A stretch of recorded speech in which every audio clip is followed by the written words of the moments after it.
Chloe over there, Slater right here, your man Obie, and the one and only Brian Kelley. Hey. Man, thank you so much for making our event, man. Heck yeah. It Hey, means a lot. thanks for the invite. It was a no-brainer for me. I've been chomping at the bit to just do as much as I can, and just grateful for just the support and, man, to connect with the fans here in Orlando. It's just about a hometown show, if you will. I grew up in Ormond Beach, a little over an hour away, and y'all put together such a great lineup. This is stacked. Yeah. This is a big night. Happy to be here. Aw. We mentioned before that people were excited when the lineup was revealed and everything else. The boom of support that your Floridians gave you, and they're like, yes, this is it, because this is the spotlight that you and your stool and your, like I told you before, like, see you next summer, it is the bop, as the kids say. A bop. It is a bop. It is. I'll take it. I'll take it. I think the kids say that. But, like, for real, when you're looking to do a song and release it, are you more gravitated towards, in the solo realm, a ballad, or like one that like everybody gets up, like an anthem? A little bit of both. I mean, I don't really have anything that's too ballady, like too slow. Even like Dirt Cheap, I just dropped, a couple weeks ago, is definitely a love song. But that thing's it kind of sounds like a little bit of an anthem when the chorus hits, like a love song anthem. Nice. And anything I'm really recording, whether I wrote it or it's an outside song, a buddy or a publisher or my record label pitched to me, I'm finding that it's got a groove, some sort of groove, whether it's a little bit slower or a love song, or it's like whatever the content, I find myself moving to it. And I'm really, at the end of the day, whether it is a ballad, love song, or somewhere in the middle, something that I'm bobbing my head to is always a good indicator of, hopefully, if I'm doing it, then hopefully, once I get my vocal on it and we record it, hopefully people that listen to it will start bobbing their heads to it. That's kind of the goal, usually. Well, let me ask you a question. Do you ever use your wife as a barometer? Oh, yeah.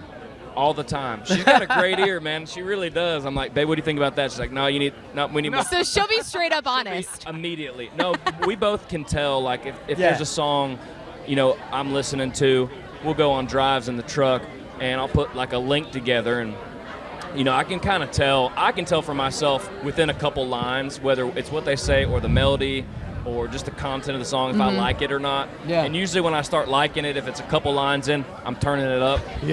So I can feel it even more. But she doesn't hold back, and I think that's awesome, man. I mean, she's a country fan. She grew up listening to country. She also listens to a bunch of other music, just like I do. But at the end of the day, country music is kind of what we were both raised on and what resonates the most in our lives.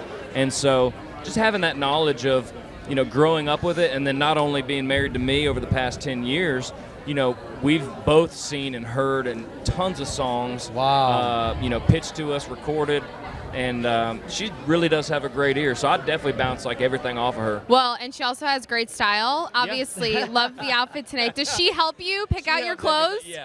She does. Yeah, I go, babe, I'm kind of freaking out. Before I came in here, I was trying to figure out what to wear, and she goes, do you have those kind of brown pants? And she's like, that shirt would go really good. And here I am. Look at that. Yeah. I love it. Yeah. I love it. Well, I was gonna make the joke that, and I did tell her. I said, if you're anything like my wife, she is so I'm the fun, but my wife is the brains of the operation. Oh yeah. So is she that way with the surf shop, the burger bar? Like, No doubt about it. She's got it on lock, man. She is so. You're blessed, bro.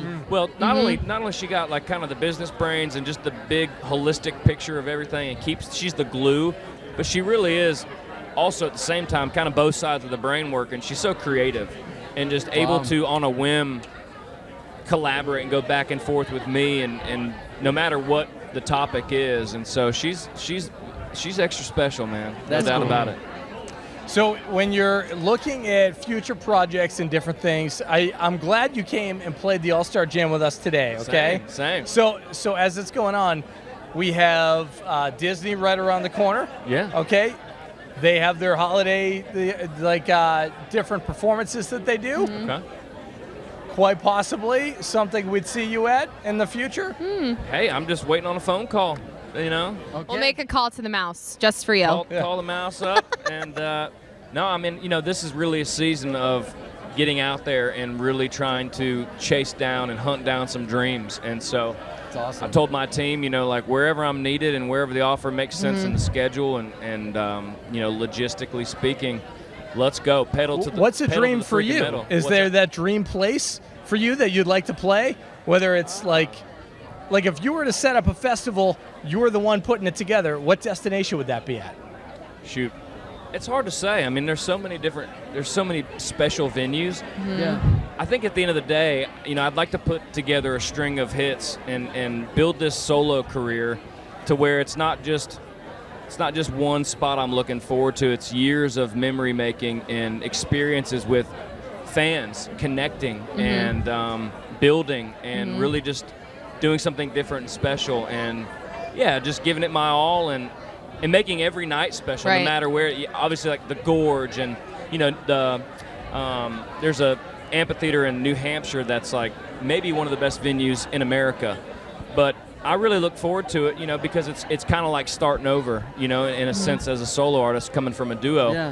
And so I just made a deal with myself as this got going that just like the first round with FGL, I'm going to really enjoy every step of the way, whether it's a guitar pull, a smoky bar, as things build and get bigger, whatever it may be, I'm going to have fun. I'm going to push myself, and it's just, there's too many great opportunities in my life, in all of our lives, anybody that's here, to not be happy and not really be in the moment and enjoy it. And so I think that's something we all need to hear. There. Yep, is that living in the moment and enjoying the ride, because I feel like life goes so fast and we can get so caught up where we're like, oh my gosh, just take a breath, relax, and enjoy where you're at.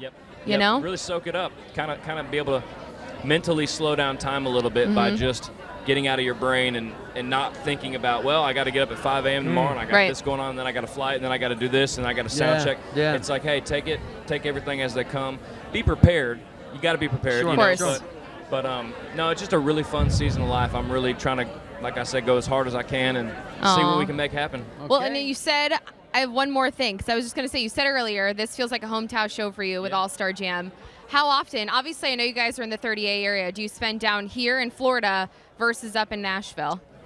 Well, we are Florida residents, so we made that switch in 2016 when we bought our place up in Santa Rosa Beach in the Panhandle. Nice. And that was really important for us to just it's something I needed a Florida piece of dirt to call home and to be a Florida resident. It was very important to me. I love Nashville. I love Tennessee.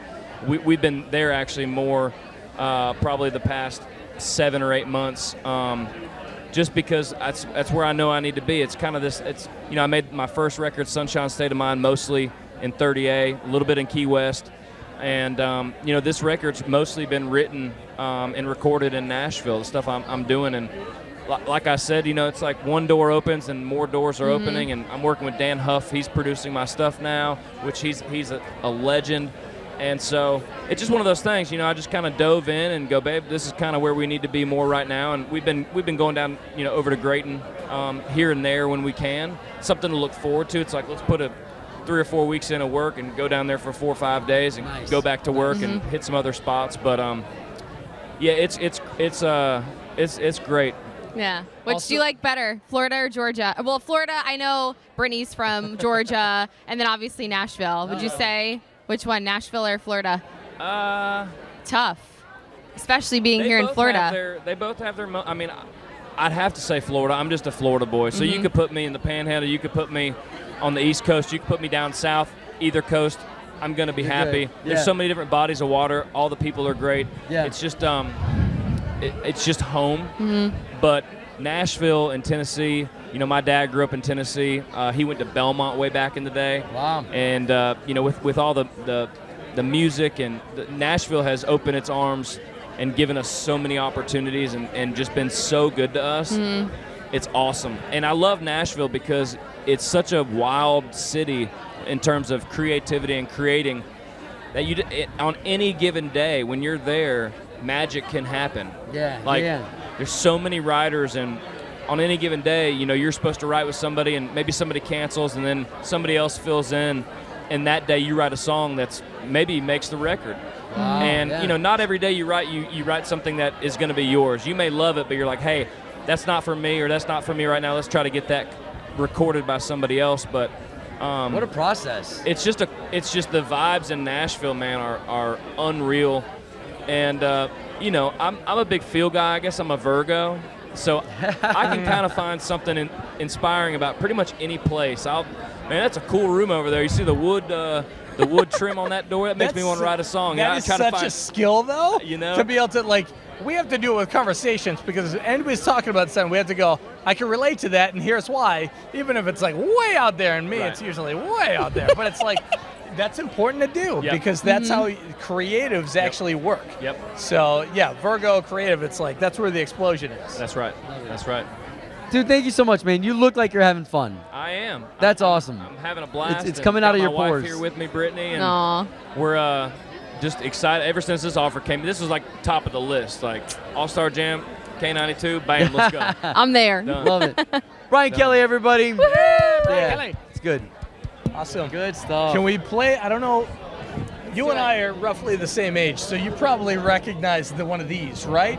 So this is a cootie catcher, is what it's called. You know, when you were in elementary, middle school, the cooties you taught? So long, yeah. Okay. So do I pick one? Okay, so you're first going to start with picking a color, and then we'll read you a fortune. Okay, perfect. All right, color. Blue. BLUE. Bringing back memories, right? You're like, I remember how to play this. This is so wild. Okay, a number. 5. 1, 2, 3, 4, 5. Okay, one more number. Tough. 8. 8. Ooh, has 8 been picked today? I think this is the first time. You read this It better one. be good. You'll get an unexpected phone call from an ex. That's not good. That ain't gonna happen. But that's funny. Yo, his face. It's gonna be good. That's not good. That's about the exact opposite of what I was hoping for. But Brian Kelley, hey. happily married, me and Brittany going on 10 years this Amen. December, baby. Amen. Hey, it didn't say ex-lover. It could have been ex-teacher. It could have been Twitter. X. X. Just X. See? Ex-employer. Yeah. You're the best, brother. That's hilarious. Thank you, man. That's freaking awesome. Right? You remember those. Yeah.